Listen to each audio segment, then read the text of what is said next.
जी ने जो कहा है कि हम गौर करेंगे, आश्वासन दिया, उससे काम नहीं चलेगा।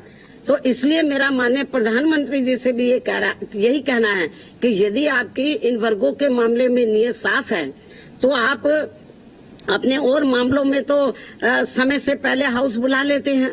तो इन वर्गों के लोग न बीजेपी को माफ करेंगे, न कांग्रेस को, न अन्य पार्टियों को माफ करेंगे, क्योंकि इन्होंने इस बार जो 18वीं लोकसभा के आम चुनाव हुए हैं उसमें इन वर्गों के लोगों के साथ बड़ा विश्वासघात किया, धोखा दिया है। इनको कहा कि हम संविधान बचाएंगे, आरक्षण आपका खत्म हो जाएगा।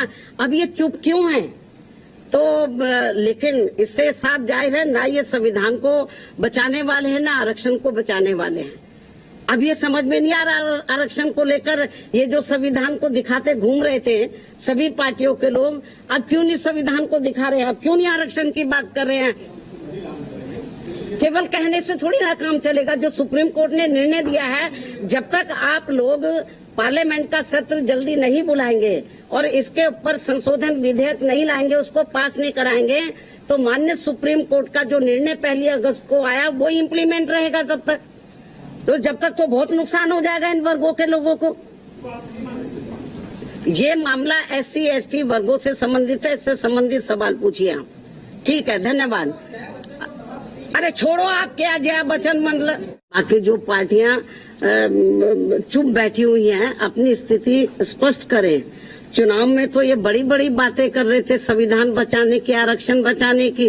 अब ये जो 1 अगस्त को जो अभी ये जो अभी रिसेंटली अभी जो निर्णय आया है, उस निर्णय पर तो अब ये संविधान नहीं दिखा रहे किसी को। अब ये आरक्षण की बात नहीं कर रहे हैं कांग्रेस पार्टी एंड कंपनी के लोग और भी पार्टियों के लोग। तो अभी नहीं ये संविधान की बात कर रहे, ना इनके आरक्षण की बात कर रहे। तो इसलिए मेरा यही कहना है इन सभी पार्टियों से, चाहे बीजेपी है, कांग्रेस है, केवल आश्वासन देने से बीजेपी की ओर से आश्वासन आया, माननीय प्रधानमंत्री जी द्वारा केवल आश्वासन आया है, आश्वासन से काम नहीं चलेगा। इन लोगों को SC ST वर्गों को जो इस फैसले से, इस निर्णय से नुकसान हो रहा है, तो उस पर वो अपना सही स्टैंड ले। और ये कोई केवल आश्वासन से या गौर करने से, माननीय प्रधानमंत्री जी ने जो कहा है कि हम गौर करेंगे, आश्वासन दिया, उससे काम नहीं चलेगा। इसका बड़ा भारी नुकसान इन वर्गों के लोगों को हो रहा है।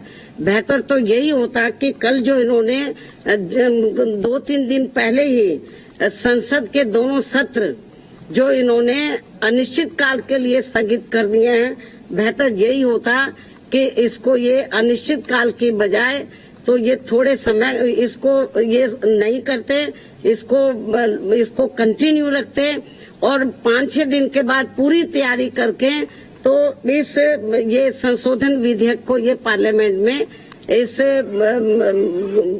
इस मामले को लेकर पार्लियामेंट में संशोधन विधेयक ये लाते, लेकिन नहीं लाए।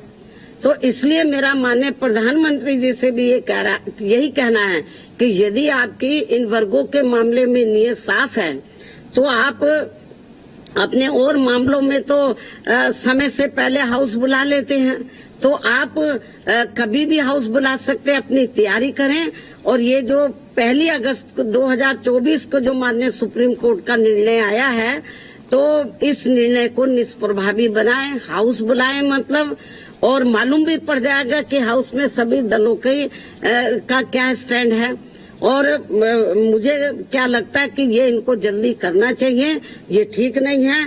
वरना जिन राज्यों में अब जिन राज्यों में जल्दी ही विधानसभा के आम चुनाव होने वाले हैं, तो इन वर्गों के लोग न बीजेपी को माफ करेंगे, न कांग्रेस को, न अन्य पार्टियों को माफ करेंगे, क्योंकि इन्होंने इस बार जो 18वीं लोकसभा के आम चुनाव हुए हैं उसमें इन वर्गों के लोगों के साथ बड़ा विश्वासघात किया, धोखा दिया है। इनको कहा कि हम संविधान बचाएंगे, आरक्षण आपका खत्म हो जाएगा।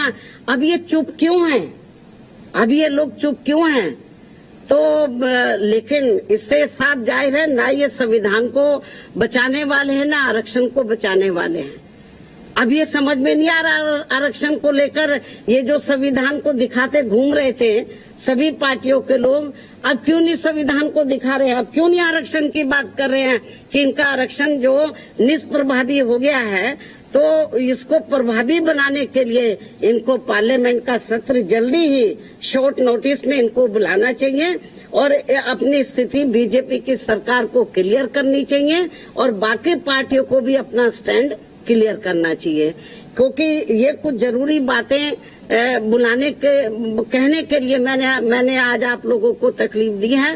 हालांकि इससे भी मैंने पहले प्रेस बुलाई थी, लेकिन अब जो हालात जो स्थिति सामने आ रही है, कल मैंने ट्वीट भी किया, लेकिन ट्वीट में सारी बातें नहीं आ सकती हैं, ट्वीट में सारी बातें नहीं आ सकती है। इसलिए फिर मैंने सोचा कि मैं मीडिया बंधुओं के समक्ष जाकर अपनी पार्टी की सही स्थिति आप लोगों के सामने इस संबंध में रखूं, इसलिए आज मैंने आप लोगों को तकलीफ दी है। इन्हीं जरूरी बातों के साथ अब मैं अपनी बात यही समाप्त करती हूं। धन्यवाद। जय भीम व जय भारत।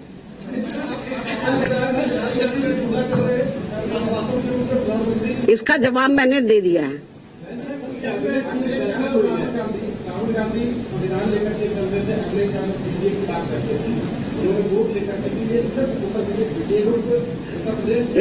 इसका भी जवाब मैंने दे दिया है, इसका जवाब दे दिया है।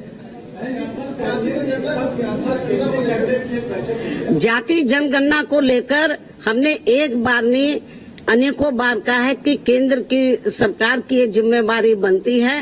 काफी बहुत पहले राष्ट्रीय जातीय जनगणना हुई थी देश में, लेकिन वर्षों बीत गए हैं। अब केंद्र की सरकार की जिम्मेवारी बनती है, ये मामला राज्यों के ऊपर न छोड़कर केंद्र की सरकार अपनी जिम्मेवारी समझे और इसकी राष्ट्रीय स्तर पर जातीय जनगणना होनी चाहिए।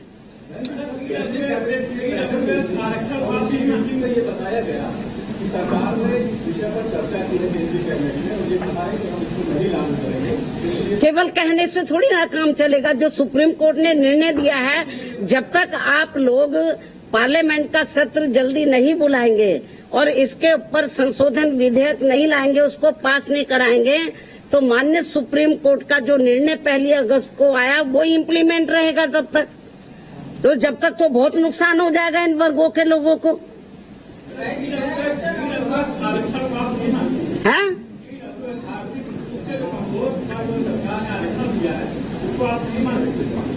ये मामला SC ST वर्गों से संबंधित है, इससे संबंधित सवाल पूछिए आप। ठीक है, धन्यवाद। अरे छोड़ो आप क्या जया बच्चन मतलब इतना इम्पोर्टेंट मामला है, देश के करोड़ों SC ST वर्गों के हितों का मामला है। आप उससे ध्यान डाइवर्ट करने के लिए आप ऐसी बातें कर रहे हैं, तो आप उनसे पूछो जाके।